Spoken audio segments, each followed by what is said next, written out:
এইটো কলম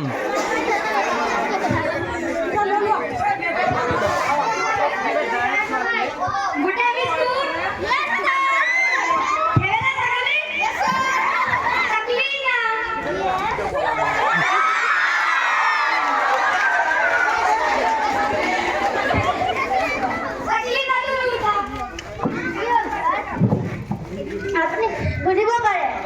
নো প্ৰব্লেম কুকুৰৰ নেজাল কিয় বাৰু বেকাৰ তাক যিমানে চিধা কৰিব খোজো চিধা নহয় ছাৰ মই কি কম অতীতত যেতিয়া কুকুৰবোৰৰ মাজত যুদ্ধ হৈছিল তেতিয়া এটম বম দিয়াৰ ফলত কুকুৰবোৰৰ নেজাল বেকা হৈ গৈছিল ছাৰ এইটো জাতিৰ প্ৰব্লেম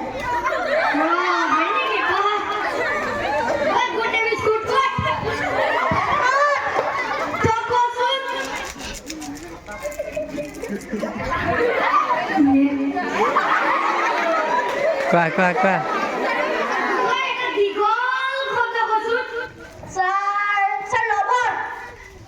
ৰবৰটো সৰু শব্দ হে ছাৰ আপুনি নাজানে ছাৰ আপুনি গাধ ছাৰ ৰবৰত টানিলে দীঘল হৈ যায়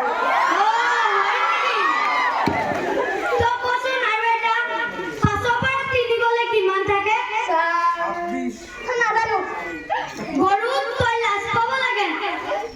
ছাৰ মই লাজ কিয় পাম ছাৰ মোৰ নাকত হাৰ্ডিয়ে নাই ছাৰ মোক গৰু বুলি নামাতিব ছাৰ মই সৰু হৈ আছো ছাৰ মোক গৰু পোৱালি বুলি মাতিব ছাৰ হয় নেকি দিব বেলেগ থাকিলে মই ছাৰ তই কচোন হাতী আৰু মাখিৰ মাজত কিয় তুলনা কৰিব নোৱাৰি ছাৰ হাতীৰ ওপৰত মাখি বহিব পাৰে কিন্তু মাখিৰ ওপৰত হাতী বহিব নোৱাৰে সেইবাবে তুলনা হ'ব নোৱাৰে ছাৰ হয় নেকি বস চাকলি না উঠা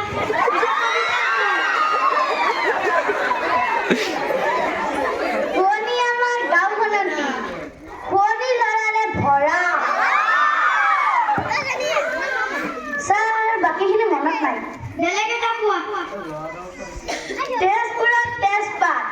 অসমত চাহপাত আজিকালি ল'ৰা বোলে ছোৱালী চোৱাত এক্সপাৰ্ট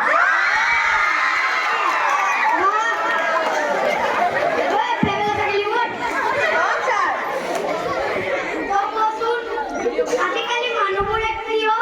লেট্ৰিনো থাকে আপুনি এটা কোন লেট্ৰিনো থাকে ছাৰ মই লেট্ৰিনো নাগো বাৰী পিছফালে আগো আজিকালি মানুহে ইণ্টেলিজেণ্ট হৈ গৈছে সেইকাৰণে মানুহে আজিকালি লেট্ৰিনো থাকে আগত মানুহে বাৰীৰ পিছফালে থাকিছিল ছাৰ হয় নেকি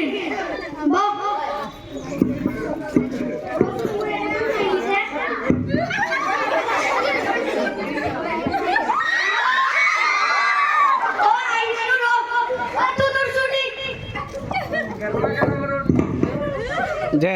ছোৱালীজনী খোজ কাঢ়া আকৌ